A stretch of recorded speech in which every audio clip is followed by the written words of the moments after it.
Besarnya kobaran api dengan cepat menghanguskan sejumlah lapak penyimpanan barang-barang bekas di Jalan Pedongkelan, Cengkareng, Jakarta Barat, Kamis siang.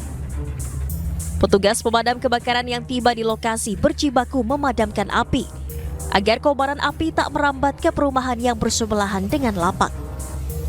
Meski tak kesulitan sumber air, namun petugas pemadam kebakaran sempat kesulitan menjangkau lokasi kebakaran.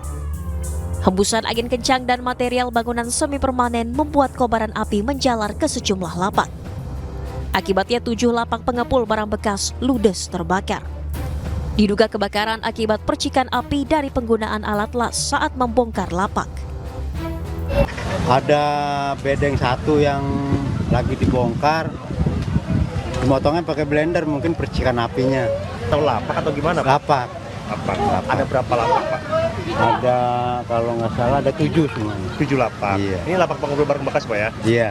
Dengan ukuran kurang lebih panjang 100 meter, lebar 10 meter, tapi barang-barang yang segini, barang-barang bekas semua. Untuk kerugian ditafsirkan 150 juta. Proses pemadaman berlangsung selama 1 jam, dengan total 13 unit mobil pemadam kebakaran dikerahkan ke lokasi. Tidak ada korban jiwa dalam peristiwa ini, namun kerugian materi ditaksir mencapai 150 juta rupiah. Dari Jakarta, Miftahul Gani, iNews melaporkan.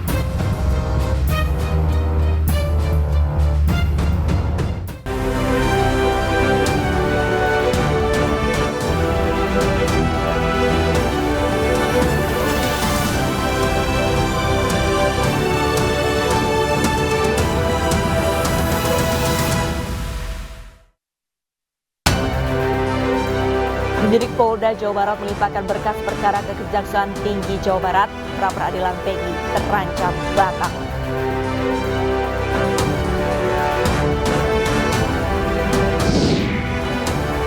Empat dari 7 terpidana kasus pembunuhan Vina Eki yang memberikan kuasa kepada tim pengacara untuk pengajuan peninjauan kembali.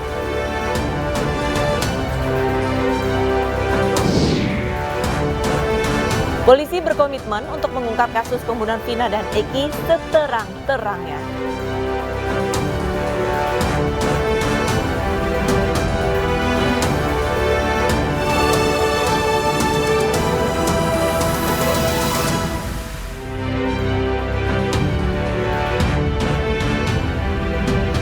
Selamat sore pemirsa, demikian tadi berita pilihan iNews Sore bersama saya Arlista Hadi. Penyidik Polda Jawa Barat melimpahkan berkas perkara tahap pertama ke Kejaksaan Tinggi Jawa Barat pada hari ini. Berkas tersebut akan diteliti selama 14 hari oleh Kejati Jawa Barat.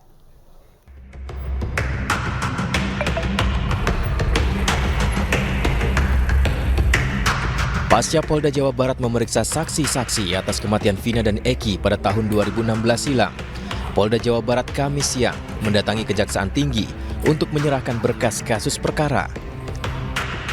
Dalam penyerahan ini ada 1 berkas yang diserahkan ke Kejati Jawa Barat.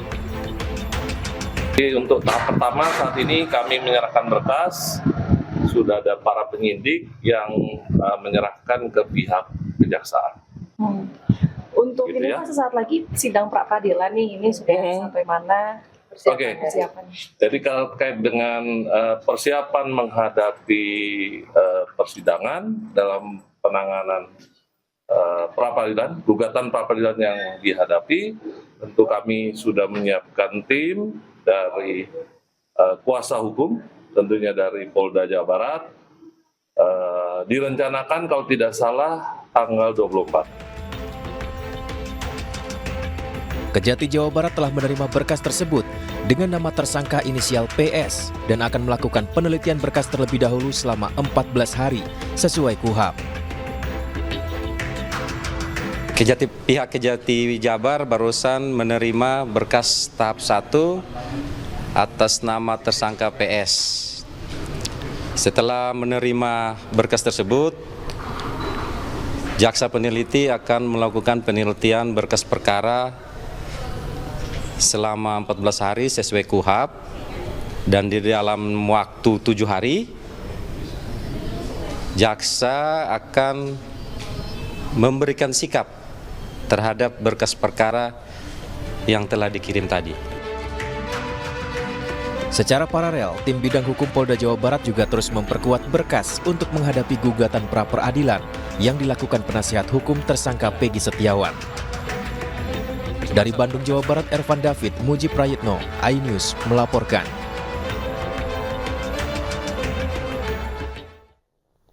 Kuasa hukum Peggy Setiawan alias Peron hari ini melapor ke Divisi Propam Polri terkait hilangnya status di akun media sosial Facebook Peggy yang diduga sengaja dihilangkan penyidik.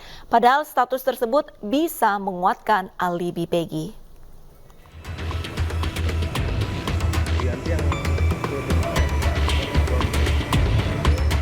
Kuasa hukum Peggy Setiawan alias Peron, tersangka kasus pembunuhan Vina Cirebon, mendatangi gedung Divisi Propam Mabes Polri Kamis siang. Kedatangan kuasa hukum Peggy Setiawan untuk melaporkan hilangnya postingan dari akun media sosial Facebook milik Peggy yang diduga sengaja dihilangkan penyidik Polda Jawa Barat. Padahal kuasa hukum menyebut postingan tersebut merupakan salah satu bukti kuat yang bisa mengkonfirmasi alibi Peggy bahwa ia sedang berada di Bandung pada malam pembunuhan Vina dan Eki 27 Agustus 2016 silam. Jadi ada dua dasar. Satu, postingan Facebooknya hilang.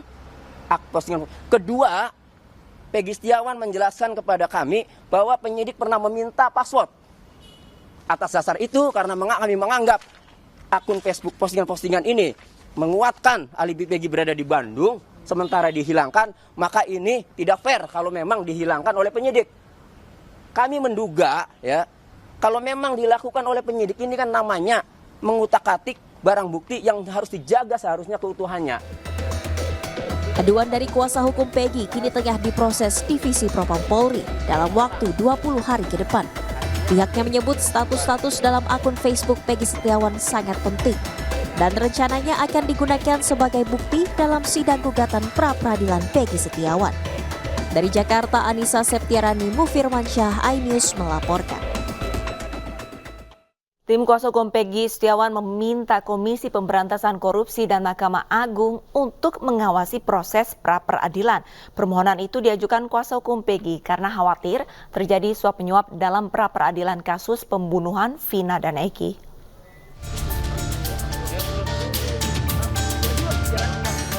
Keluarga Peggy Setiawan bersama tim kuasa hukum menyambangi gedung Komisi Pemberantasan Korupsi Kamis siang. Kuasa hukum Peggy Setiawan, Tony RM, menjelaskan tujuannya ke KPK untuk meminta pengawasan terkait proses pra-peradilan yang ditangani Pengadilan Negeri Bandung. Setelah kasusnya bergulir selama 8 tahun, sebagai kuasa hukum, Tony yakin kliennya Peggy Setiawan tidak terlibat dalam kasus pembunuhan Vina di Cirebon.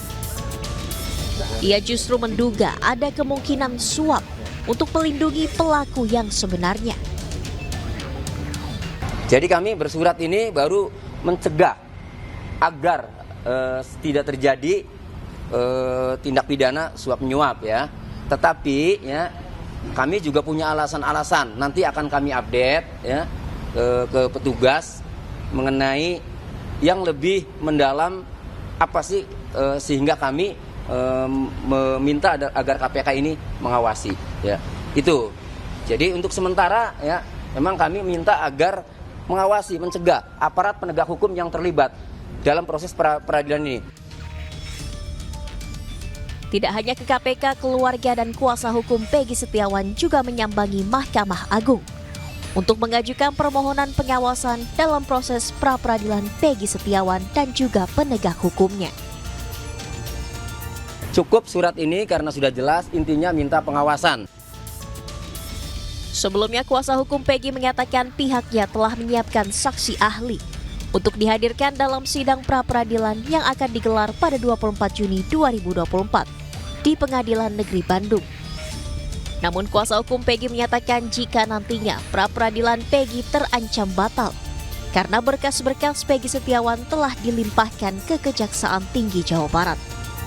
Lalu mungkinkah Peggy Setiawan memenangkan sidang gugatan dan dapat terbebas dari status tersangka kasus pembunuhan Vina dan Eki? Tim Liputan iNews melaporkan. Penyidik Polda Jawa Barat melimpahkan berkas perkara tahap pertama ke Kejaksaan Tinggi Jawa Barat. Lantas apakah pra-peradilan yang diajukan kuasa hukum Peggy terancam batal? Untuk membahasnya, kami sudah terhubung dengan Kasipenkum Kejaksaan Tinggi Jawa Barat, Bapak Nur Sri Cahyawijaya, dan kuasa hukum Peggy Setiawan, Bapak Tony RM. Selamat sore, Bapak-Bapak. Selamat sore. Ya, selamat sore. Baik, saya ke Bapak Cahya terlebih dahulu. Ya. Baik, saya ke Pak Cahya terlebih dahulu. Pak Cahya, untuk dari tim ataupun jaksa peneliti, apakah sudah menerima pelimpahan berkas P21 dari Polda Jawa Barat? Baik, terima kasih Mbak. Sejak diterima di PTSP, tim jaksa penuntut umum sementara sedang bekerja untuk meneliti berkas perkara. Baik, kalau misalkan kita lihat dari runutannya pada saat penerimaan berkas, itu sebenarnya jaksa peneliti membutuhkan waktu berapa hari untuk menentukan sikap, Pak? Kalau untuk menentukan sikap sesuai KUHP, ditentukan untuk 7 hari untuk sikap. 5-7 hari. Baik, saya ke Pak Tony. Sampai 14 hari. Sampai 14 hari. Baik, saya ke Pak Tony. Pak Tony, ini berkas P21 sudah diserahkan ke Kejaksaan Tinggi. Lantas tanggapannya untuk Pak Tony, apakah kira-kira untuk sidang pra-peradilan Peggy Setiawan ini akan terus dilanjutkan? Karena ini untuk rentang waktunya amat sangat pendek, Pak Tony. Ya, sebenarnya pelimpahan berkas ya, bukan P21. Kalau P21 itu berarti jaksa peneliti menyatakan lengkap ya, sehingga nanti bisa disidang. Ini masih berkas saja, belum menyatakan P21 oleh jaksa. Gini, silakan saja itu kewenangan penyidik ya, yang diatur dalam KUHP. Kalau merasa penyidik itu berkasnya sudah lengkap, merasa sudah lengkap, itu dilimpahkan. Memang itu dalam aturan ya, dalam KUHP. Hanya saja kami mau menanggapi begini, kasus ini kan viral, kesaksian bermunculan di mana-mana, artinya pada meragukan ya bahwa Peggy Setiawan itu adalah pelakunya. Kami pun ya punya keyakinan karena yang DPO itu adalah Peggy alias Peron. Dalam putusan pengadilan terdahulu tahun 2016 atas nama 8 terpidana itu tidak ada petunjuk mengarah ke Peggy Setiawan. Tidak ada barang bukti yang menunjukkan motor Suzuki Smash yang saat ini disita oleh penyidik Polda Jabar.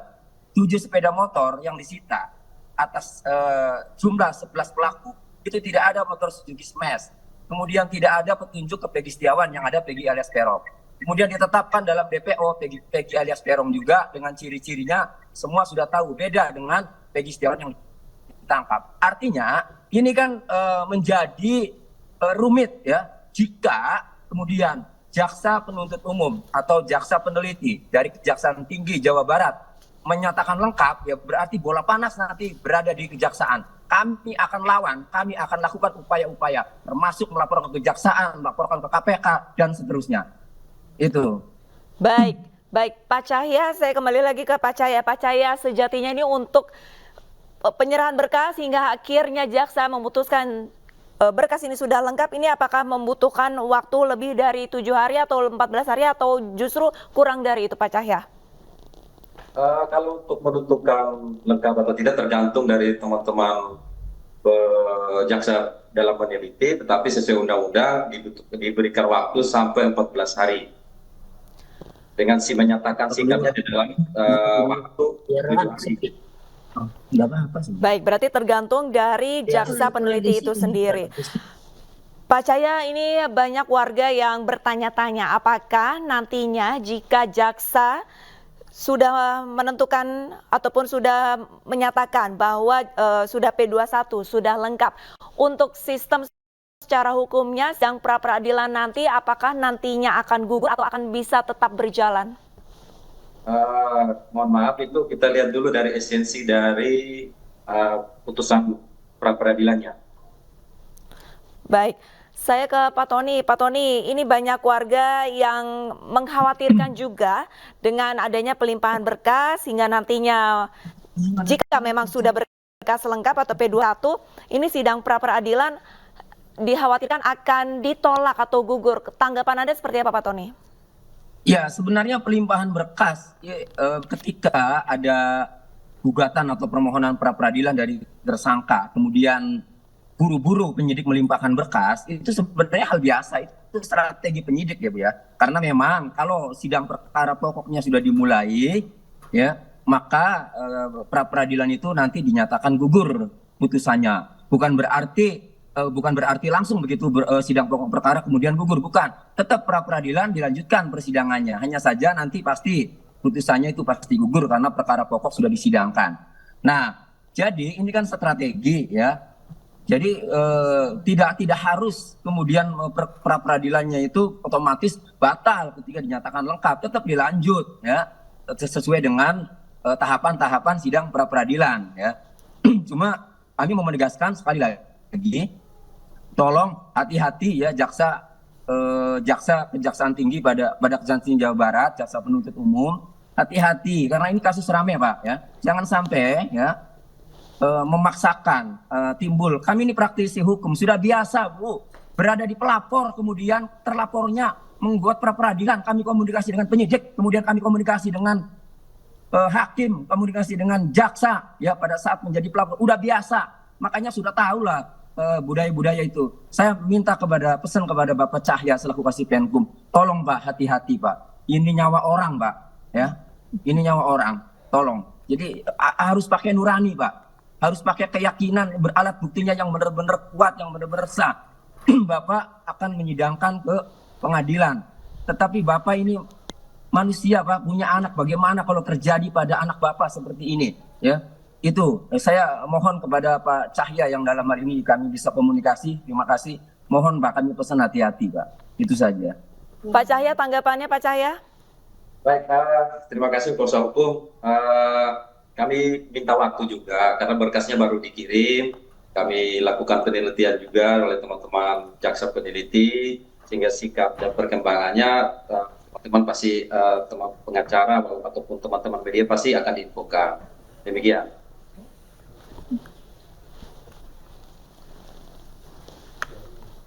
Baik, Pak Cahya, lantas tanggapannya pada saat ini dari tim kuasa hukum sudah mendatangi sejumlah lembaga. Apakah dari kejaksaan ini merasa terintimidasi ataupun merasa ada pressure begitu bahwa nantinya akan ada pengawasan dari berbagai instansi? Baik, terkait teman-teman kuasa hukum, saya rasa tidak ada intimidasi, tetapi itu mulai menjadi kontrol untuk jaksa lebih lagi profesional dalam menangani perkara tersebut. Karena sudah menjadi atensi dari pimpinan kami sendiri di Kejati Jawa Barat maupun pimpinan kami yang berada di Kejaksaan Agung. Demikian Pak. Baik, kalau boleh tahu apakah sudah ada dari atensi dari atasan untuk JPU-nya ada berapa dan siapa saja, apakah sudah ada atensi dari atasan Pak Cahya? Untuk jaksa menangani seperti yang diinfokan pada pemberitaan sebelumnya ya sebanyak 6 orang. Ada 6 orang. Ya. Baik, terakhir tanggapannya Pak Tony, mungkin untuk sidang pra peradilan nanti tanggal 24 Juni, kira-kira harapannya seperti apa? Ya, pertama saya mengapresiasi dulu Pak Cahya. Memang Pak Cahya profesional menganggap ini sebagai langkah-langkah kami sebagai kontrol. Luar biasa, saya apresiasi. Mudah-mudahan nanti bisa jumpa. Ya, untuk pra peradilan tetap Bu, kami dengan alat bukti atau saksi-saksi yang sudah ada ya, jika dipandang perlu nanti dihadirkan, kami hadirkan. Namun yang paling penting sekali lagi, pra peradilan itu kami mempersoalkan kepada penyidik karena kami tidak terima keberatan atas penetapan tersangka terhadap Peggy Setiawan yang dilakukan oleh penyidik. Maka ya, penyidik harus bisa menjelaskan, harus bisa menunjukkan kepada hakim tunggal pra peradilan alat bukti apa, dua alat bukti yang bisa menetapkan klien kami sebagai tersangka. Karena klien kami dengan Peggy alias Terong itu berbeda ya, sehingga kami meyakini ya bahwa alat bukti yang dimiliki penyidik itu ya tidak ada atau minim.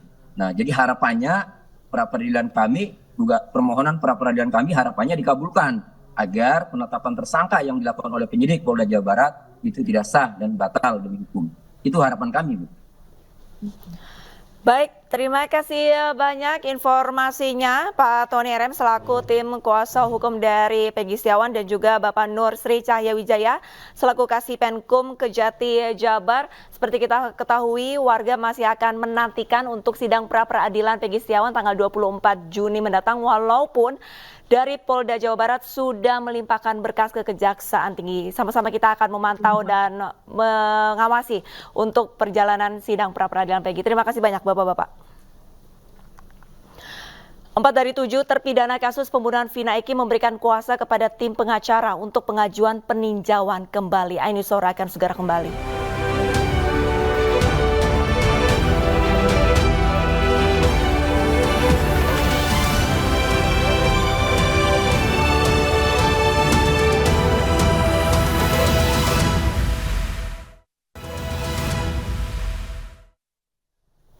Empat dari 7 terpidana kasus pembunuhan Vina Eki memberikan kuasa kepada tim pengacara untuk pengajuan peninjauan kembali. Pemberian kuasa ini dilakukan di Rumah Tahanan Kebonwaru, Bandung, Jawa Barat pada Kamis siang.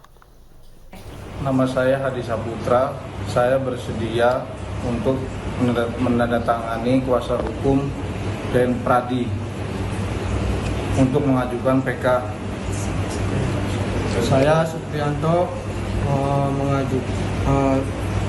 bersedia menandatangani kuasa hukum ke Pradi dengan sukarela. 3 pekan dalam pemeriksaan penyidik Polda Jawa Barat, 4 dari 7 terpidana kasus pembunuhan Vina Eki akhirnya bisa bertemu dengan kuasa hukum Pradi di Rutan Kebonwaru, Bandung, Jawa Barat, Kamis siang.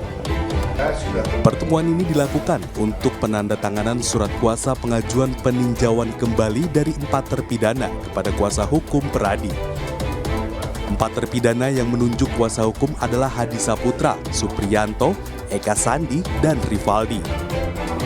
Para terpidana mengajukan peninjauan kembali atas kasus yang menjerat mereka dengan hukuman penjara seumur hidup sejak vonis di Pengadilan Negeri Cirebon pada 2017 lalu.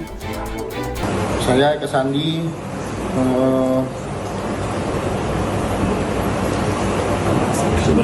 bersedia memberikan kuasa kepada Pradi dengan sukarela dan ikhlas untuk mengajukan PK.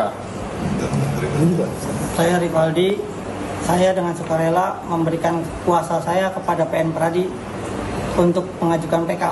Saya sudah bertemu dengan para narapidana yang hari ini di LP Kebonwaru dan mereka secara sukarela telah memberikan kuasa kepada DPN Pradi untuk mengurus masalahnya, mengajukan peninjauan kembali. Setelah penandatanganan surat kuasa, tim kuasa hukum kini mencari bukti-bukti baru untuk dijadikan bahan dalam mengajukan peninjauan kembali. Dari Bandung, Jawa Barat, Puji Praitno, iNews melaporkan.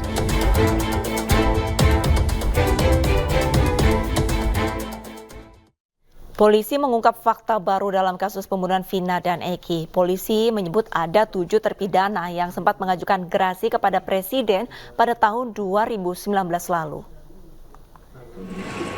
Dan ini yang belum diungkap sebelumnya, yaitu para pelaku juga sempat mengajukan gerasi kepada Presiden. Di mana di dalam gerasi tersebut bisa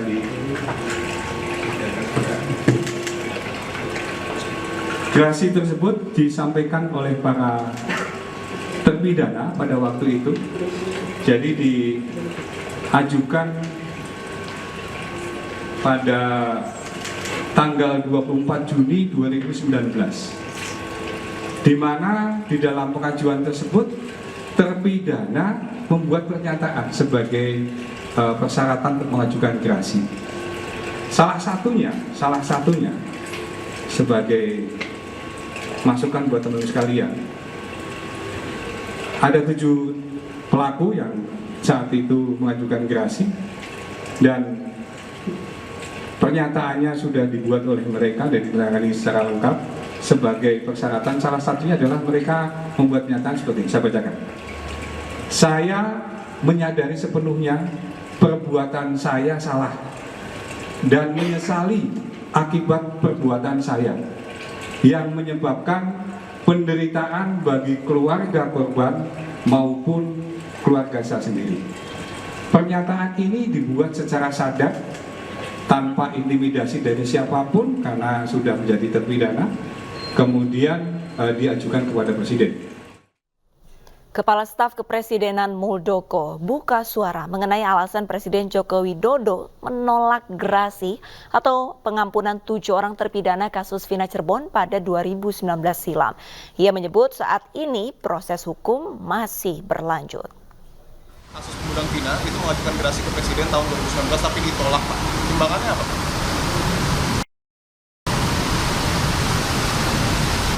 Ini ada proses lanjutan hukum. Ya, mungkin nanti akan dilihat lagi bagaimana kelanjutan dari proses Vina ini. Ya. Kasus pembunuhan Vina Eki masih belum berujung. Berbagai kesaksian baru pun bermunculan. Mantan terpidana Saka Tatal mengaku mendapatkan penyiksaan dari penyidik selama menjalani pemeriksaan. Sementara Kadif Humas Polri Irjen Sandi Nugroho menyebut jika keterangan Saka Tatal berubah-ubah selama penyidikan dan cenderung berbohong. Makan waktu itu. Saka emang kasih makan, tapi ngasih makannya nggak sewajarnya, dilempar di lantai. Kalau nggak dimakan, bakal dipukulin lagi. Jadi piring berisi nasi dan lauknya? Bukan piring, jadi nasi bungkus. Nasi bungkus? Waktu di Polresta itu. Sudah dibuka karetnya, dilempar? Dilempar. Jadi berantakan? Nasi berantakan di lantai. Dan Saka makan dari lantai itu? Iya. Kalau nggak dimakan, dipukulin lagi. Minum dikasih? Minum juga pernah sempat dikasih air kencing, suruh diminum. Mohon maaf? Air kencing. Air kencing siapa? Polisi nggak tahu dari mana itu. Ya, bukan tropnya aja, bekasnya juga masih ada. Bekas apa? Di mana? Dipakai. Boleh saya lihat? Ini sama ini beda, kelihatan. Ini pakai kursi. Patah tulang maksudnya? Bukan patah tulang, bengkok. Oke, coba lihat.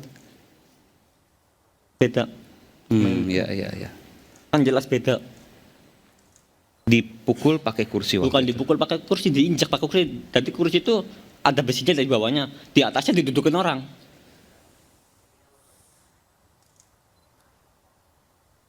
Apa yang diminta waktu itu? Saka tidak lakukan dan kemudian disiksa? Suruh mengakui apa yang bukan Saka lakukan. Harus mengakui. Apa yang diminta waktu itu? Ya bahwasanya ada temennya yang sudah bilang bahwa Saka tuh ikut-ikutan, tapi Saka tuh nggak merasakan. Oke, maka Saka harus mengatakan iya. Kalau tidak mengatakan iya, tangannya diinjak, tangannya ditindih oleh kaki kursi itu. Ya tetap aja Saka tuh sebenarnya nggak pernah ngaku. Tapi lama-kelamaan Saka ngaku karena terpaksa. Udah nggak kuat lagi. Itu adalah hak dari tersangka. Namun ada satu hal yang perlu kami sampaikan. Sebenarnya saya tidak mau memberikan foto-foto ini. Tapi karena pada waktu pemeriksaan disampaikan bahwa katanya Saka Tatal diintimidasi, kemudian tidak didampingi oleh keluarganya ataupun pengacara, kemudian mendapatkan penganiayaan dan sebagainya. Ini sebagai gambaran ada foto. Ini adalah foto Saka Tatal ketika diperiksa tahun 2016. Dan dibilang bahwa katanya yang memeriksa adalah Rudianta atau ayahnya Eki. Ini diperiksa oleh penyidik Polres Kota Cirebon. Nih, periksa, dibesarin. Kalau foto kecilnya ataupun foto yang kita lebar-lebar lagi, ini fotonya. Bahwa Saka Tatal difoto diperiksa dalam keadaan baik-baik saja, tidak ada intimidasi. Dan ini didampingin, yang perempuan di depan ini adalah tantenya, kemudian yang pakai jilbab adalah ibunya, kemudian yang belakang laki-laki itu adalah dari Bapas. Bahkan ada keterangan dari Bapas, ini dari ahli. Dibocorin dikit boleh nggak? Boleh ya? Iya. Dari keterangan dari Bapas menyampaikan bahwa Saka Tatal cenderung berbohong ketika diminta keterangan. Jadi keterangannya berubah. Pemirsa, polisi berkomitmen untuk mengungkap kasus pembunuhan Vina dan Eki seterang-terangnya. iNews Sore akan segera kembali.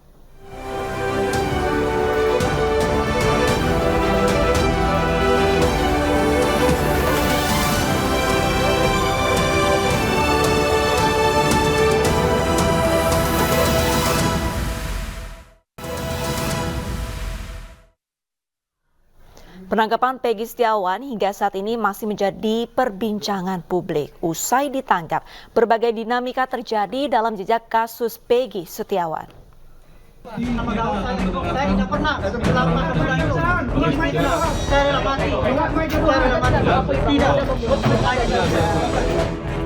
Begitulah sanggahan Peggy Setiawan, tersangka kasus pembunuhan Vina dan Eki yang terjadi pada 2016 lalu. 26 Mei 2024, ia ditangkap setelah polisi menyebarkan 3 DPO. Namun Peggy Setiawan alias Peron menjadi satu-satunya pelaku yang ditangkap dari DPO tersebut. Sisanya dianggap tidak ada karena kurangnya alat bukti.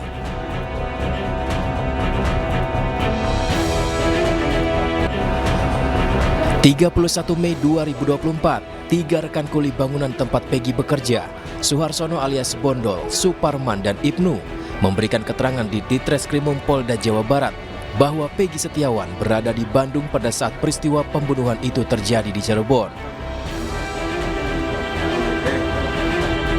Usai kesaksian itu, pembuktian Peggy Setiawan sebagai pelaku oleh kepolisian kembali diuji.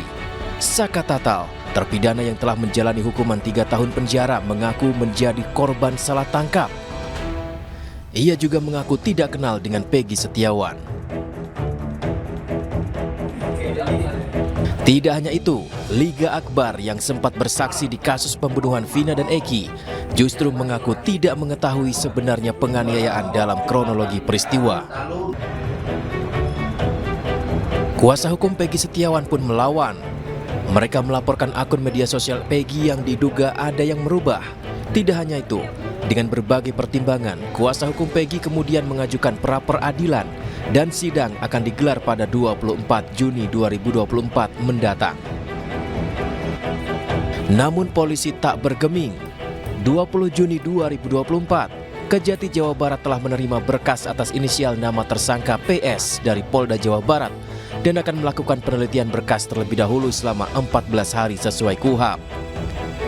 Benarkah Peggy Setiawan adalah otak pelaku pembunuhan Vina dan Eki? Tim Liputan iNews melaporkan.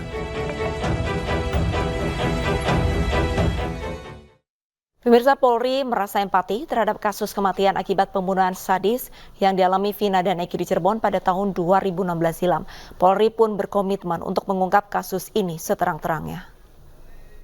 Kita perlu berempati kepada korban dan kita buktikan kepada masyarakat untuk kita kawal sama-sama jangan sampai kasus ini menyimpang dari arahnya ataupun tersangka-tersangkanya menjadi lepas gara-gara ada oknum-oknum tertentu yang mau membela ataupun mau mengkondisikan sehingga kasus ini tidak menjadi terang-benderang.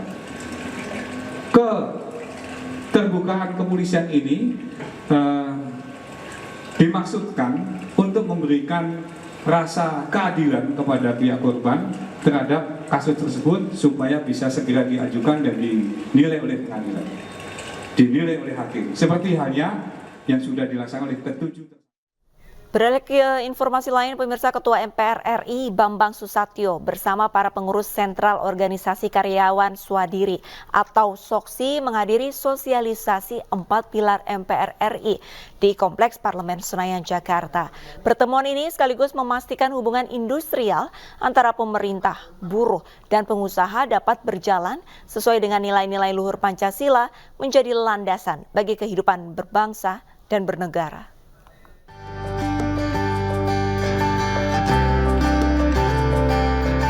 Sosialisasi 4 pilar MPR RI bersama Sentra Organisasi Karyawan Swadiri Indonesia atau SOKSI digelar di Kompleks Parlemen Senayan, Jakarta.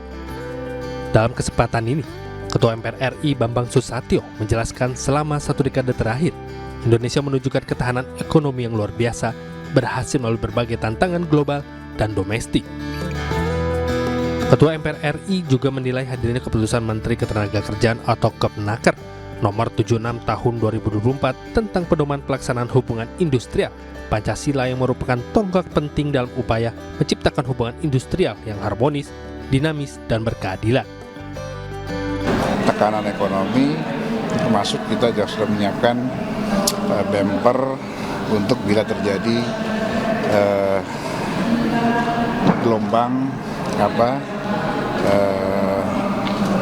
pengurangan tenaga kerja dari beberapa perusahaan sekarang sudah terjadi pengurangan, tapi saya serukan kepada kader Soksi untuk tetap mandiri, ya.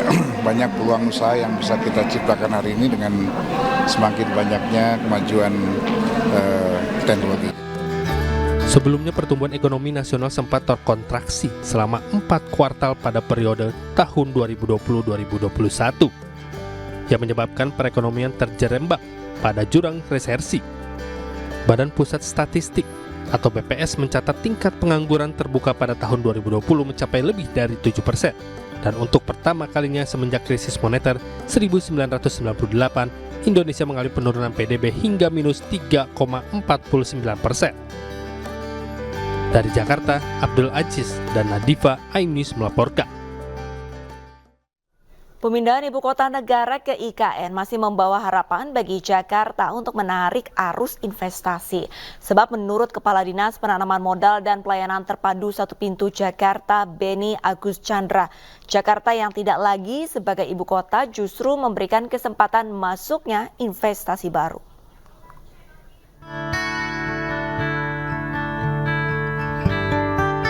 Pemindahan ibu kota negara ke ibu kota Nusantara atau IKN dinilai masih membawa harapan bagi Jakarta dalam menarik arus modal investasi. Kepala Dinas Penanaman Modal dan Pelayanan Terpadu Satu Pintu atau DPMPTSP Jakarta, Beni Agus Chandra mengatakan peralihan status Jakarta yang tak lagi sebagai ibu kota justru memberi kesempatan masuknya investasi baru. Sektor pemerintahan mungkin akan turun. Ya. Di sektor logistik, telekomunikasi, dari pariwisata ya, terus tumbuh, ya logistik, transportasi, berbidang tertentu. Jadi memang harus diakui dengan pindahnya IKN, sektor pemerintahan turun, di sektor lain akan tumbuh. Dan inilah yang kita dorong.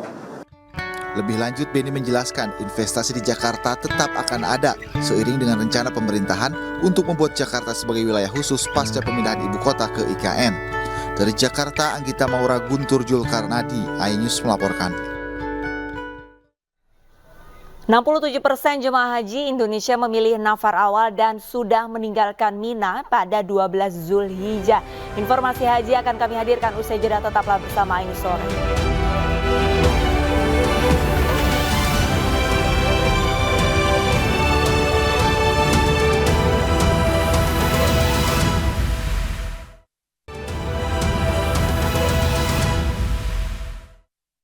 لبيك اللهم لبيك لبيك لا شريك لك لبيك إن الحمد والنعمة لك والملك لا شريك لك.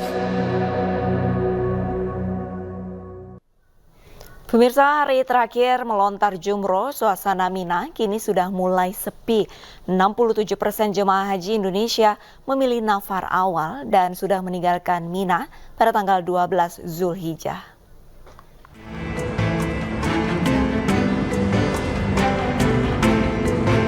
Suasana Jawa Barat kembali lengang di hari terakhir nafar Sani.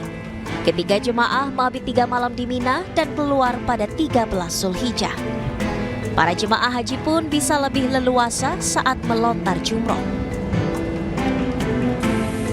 Di hari terakhir lontar jumroh ini, rombongan petugas kebersihan mulai membersihkan kawasan Jamarat secara berkelompok atau menggunakan truk penyapu jalanan. Tenda tempat jemaah haji Indonesia menginap pun sudah jauh lebih sepi. Hanya sekitar 33% jemaah yang memilih nafar Sani. Sementara 67% lainnya memilih nafar awal dan kembali ke hotel di Mekah lebih dulu pada 12 Zulhijjah. Nafar Sani ya terakhir. Kenapa memilih nafar Sani, Pak? Karena saya pengen lebih afdol gitu. Sebelumnya kawasan Jamarat dibanjiri jutaan jemaah haji yang mabit dan melontar jumroh pada 10, 11, dan 12 Zulhijjah. Gelombang jemaah haji selanjutnya kembali ke Mekah untuk melakukan tawaf ifadah dan tawaf wada atau tawaf perpisahan. Jamaah haji Indonesia yang telah sampai di pemondokan di Mekah agar mereka segera memulihkan kondisi stamina mereka. Mereka istirahat sejenak barang 1 atau 2 hari agar stamina mereka sehat kembali. Setelah itu baru mereka melaksanakan ibadah tawaf ifadah, sa'i, dan rangkaian ibadah-ibadah haji lainnya. Rencananya rombongan jemaah haji Indonesia gelombang pertama dijadwalkan pulang ke tanah air mulai 22 Juni hingga 3 Juli mendatang. Dari Mekah, Arab Saudi, Suhud Nur Fadli, iNews, anggota Media Center Haji 2024 melaporkan. Menteri Agama Yakut Kholil Kumas mengumumkan kuota haji jemaah Indonesia untuk tahun 2025 berjumlah 221.000 jemaah. Kepastian kuota haji tahun depan tersebut didapat usai pertemuan dengan Menteri Haji dan Umroh Arab Saudi di Mekah.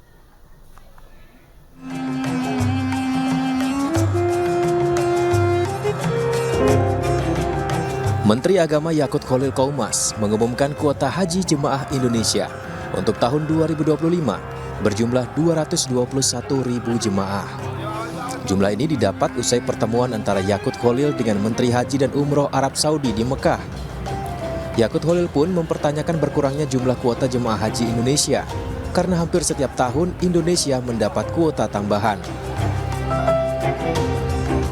Jadi alhamdulillah kemarin saya bertemu dengan Menteri Haji dan Umroh Kerajaan Saudi Arabia, dan pihak Kerajaan Saudi Arabia secara resmi sudah memberikan kuota untuk haji Indonesia, jamaah Indonesia tahun depan 221.000. Kemarin saya juga tanyakan kok hanya segini gitu. Dan biasanya kita selalu diberikan tambahan kuota, dan pihak Kementerian Haji dan Umroh Kerajaan Saudi Arabia mengatakan nanti on proses lah. Yang penting ini dulu persiapan dilakukan dulu untuk 221.000, nanti kalau ada tambahan dibicarakan belakangan gitu. Sementara itu untuk tahun ini, kuota jemaah haji Indonesia merupakan yang terbesar sepanjang sejarah penyelenggaraan haji dengan jumlah total 241.000 kuota. Jumlah ini terbagi dengan rincian kuota sebanyak 213.320 jemaah haji reguler dan 27.680 jemaah haji khusus. Dari Mekah, Arab Saudi, Fahmi Firdaus Naswar, iNews, anggota Media Center Haji 2024, melaporkan. Labbaik Allahumma labbaik, labbaik la syarika laka labbaik, innal hamda wan ni'mata laka wal mulk la syarika lak. Pemirsa, usai sudah kebersamaan kita dalam iNews sore hari ini. Jangan lupa Anda bisa mendapatkan informasi terkini melalui portal yang menghadirkan berita daerah, berita nasional, dan juga berita internasional lengkap di okezone.com. Saya Arlista Hadi pamit undur diri. Terima kasih dan sampai jumpa.